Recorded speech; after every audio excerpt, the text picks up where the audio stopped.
Hello my beautiful people, কেমন আছেন সবাই? আশা করি সকলে ভালো আছেন আর আমরাও ভালো আছি। সানডে হলে কি হবে, সানডেতেও আমার আর লাড্ডুর রোজকারের মতো দিনটা এভাবেই শুরু হয়। এখন বাজে 12টা।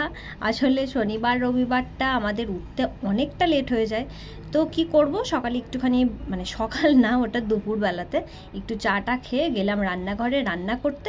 এই একটা পেঁয়াজ কাটা দেখে আমার হাজব্যান্ড আমাকে বলল কি যে কী রে, আজকে তো রবিবার, তো রবিবারের দিন একটু স্পেশাল কিছু হবে, তা না তুই কিনা একটা পেঁয়াজ নিয়ে কি করছিস, একটা পেঁয়াজ দিয়ে কি হবে?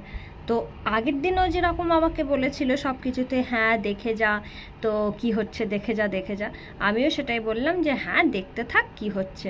তারপর ও আর কিছু না বলে একটু রেগেই গেছে, রেগে গিয়ে চলে যায় ঘরে, আর জোরে জোরে শুনিয়ে শুনিয়ে বলতে থাকছে রবিবারের দিন কোথায় একটু স্পেশাল খাবো তা না, আজকেও আমাকে ডাল ভাত খাওয়াবে। আল্লাহ হ্যাঁ ঠিক আছে, তোকে আমি ডাল ভাতই খাওয়াবো, তুই এবার একটু চুপ করে বসে থাক। আর আমি এদিকে তেলটা গরম করে ওর মধ্যে পেঁয়াজটাকে ভাজতে দিলাম। পেঁয়াজটাকে আমি একটু বেরেস্তা করব, বেরেস্তা করতে গেলে একটু টাইম লাগে, তো একদিকে ওর সাথে আমি ঝগড়া করছি, ওকে রাগাচ্ছি, আর অন্যদিকে বেরেস্তাটা ভাজছি। বেরেস্তা খুব একটা বেশি লাল করে ভাজবো না, অতিরিক্ত লাল করে ভাজলে একটু তেতো হয়ে যায়। আর ভাতের মধ্যে যেই লবণ হলুদ দেওয়া দেখেছে আরও ভীষণ খেপে যায়। আল্লাহ ঠিক আছে ঠিক আছে, তুই আর মানে রেগে যাস না। এই হচ্ছে আজকে আমার মানে স্পেশাল একটা সিক্রেট জিনিস, সেটা হলো আইটিসি মাস্টার শেফের বিরিয়ানি কুকিং মশলা।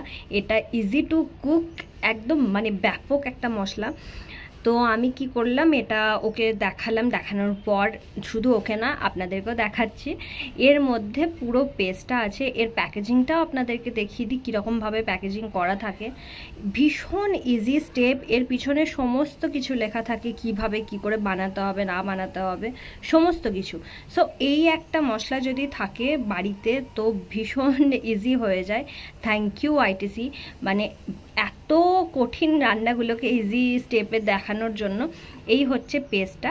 এবার চলো আমি নেক্সট প্রসেসগুলো দেখাই। এখানে পিছনে মানে প্যাকেটটার পিছনে সমস্ত কিছু বলে দেওয়া আছে, কিভাবে কি রান্না করতে হবে না করতে হবে। এই টোটাল পেস্টটা হচ্ছে 500 গ্রাম চিকেনের জন্য। প্রথমে একটা কড়াইয়ের মধ্যে এই পেস্টটা দিতে হবে, তারপর 300 ml জল দিয়ে ভালো করে মিক্সড করতে হবে। আমি তেলের ওপরেই দিয়েছি, কারণ হচ্ছে বেরেস্তা ভাজার পর যে তেলটুকু পড়েছিল আমি সেইটুকুই দিয়ে দিয়েছি। তারপরে 500 গ্রাম চিকেন আর 25 গ্রাম টক দই দিয়ে ভালো করে এটাকে মিশিয়ে নিতে হবে। আর হ্যাঁ, আপনাদেরকে একটা কথা বলে রাখি, আমি ওদিকে চালটা দিয়েছিলাম টোটাল 250 গ্রাম। 250 গ্রাম চালে অল্প একটুখানি হলুদ আর লবণ দিয়ে ভাতটাকে করে নিতে হবে। 70 to 80% কুক হলেই হবে, আর বাকিটা তারপরে বিরিয়ানির সাথে হবে। যখন এটা ভালো করে ফুটতে শুরু করবে তখন ঢাকা দিয়ে লো ফ্লেমে 20 থেকে 25 মিনিট এটাকে কুক হতে দিতে হবে। যখন ভালোভাবে কুক হয়ে যাবে তখন কি করতে হবে না, অল্প একটু এখানে গ্রেভি আমি তুলে নিয়েছি, যেহেতু আমি মানে প্রচুর ভালো করে লেয়ারিং করার চেষ্টা করব, সেজন্য আমি এখানে কিছুটা গ্রেভি তুলে নিয়েছি লেয়ারিংয়ের সময় অ্যাড করব বলে, আর কিছুটা মাংসও তুলে নিয়েছি। আপনি যদি লেয়ারিং করতে না চান তাহলে একবারে এর মধ্যে রাইসটাকে দিয়ে দিলেও হবে, বাট আমি লেয়ারিং করবো, একটু দেখতে ভালো লাগবে, সেই জন্য এটাকে তুলে নিচ্ছি। আর হ্যাঁ, আমি ভাতটাকে দুটোভাবে করেছিলাম, ওখানে বলা নেই দুটোভাবে করতে। আমি কিছুটা ইয়েলো রাইস করেছি মানে হলুদ দেওয়া, আর হাফ করেছিলাম সাদা করে, মানে যেরকম নর্মাল রাইস হয় সেরকম, বাট ওর মধ্যে আমি অ্যাড করেছিলাম লবণ। ওখানে একবারও বলা ছিল না যে আলাদা আলাদা করে রাইসটাকে বানানোর, ওখানে বলা ছিল যে 250 গ্রামের জন্য মানে 250 গ্রাম চালের মধ্যে হলুদ লবণ অ্যাড করতে। বাট আমরা অ্যাকচুয়ালি বাঙালি, তো বাঙালিদের একটু দেখতে সুন্দর লাগতে হবে, তো সেই কারণে আমি আমার নিজের মতো করে এটা বানিয়েছিলাম। আপনারা যদি চান তো নাই বানাতে পারেন, কোনো রকম অসুবিধা নেই। আর হ্যাঁ, লেয়ারিং করতে করতে আসলে অনেকটা লেট হয়ে গেছিলো বানাতে, আর আমি মাঝখানে যে বেরেস্তাটা দেওয়ার কথা ছিল সেই মাঝে লেয়ারিংয়ে বেরেস্তা দিতে ভুলে গেছি, তাই আমি ওপরে অ্যাড করেছিলাম। ঘিয়ের পরিবর্তে আমি অ্যাড করেছি বাটার, আসলে আমার কাছে ঘি নেই, তো দেখলাম ঘিয়ের থেকে বেটার হচ্ছে বাটার ইউজ করে দেখি টেস্টটা কেমন আসে।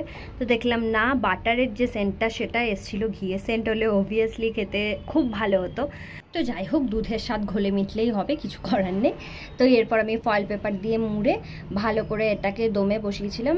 আমি টোটাল 10 মিনিটের জন্য দমে দিয়েছিলাম, তোমরা চাইলে মানে যে যেরকম খুশি দিতে পারো, 5 মিনিট দিলেও হবে। ওখানে পুরোপুরি লেখা আছে, আমি কিছুটা আমার মতো করে করেছি, আর মশলার প্যাকেটে যেরকম লেখা আছে তোমরা সেরকমও দিলে পারো।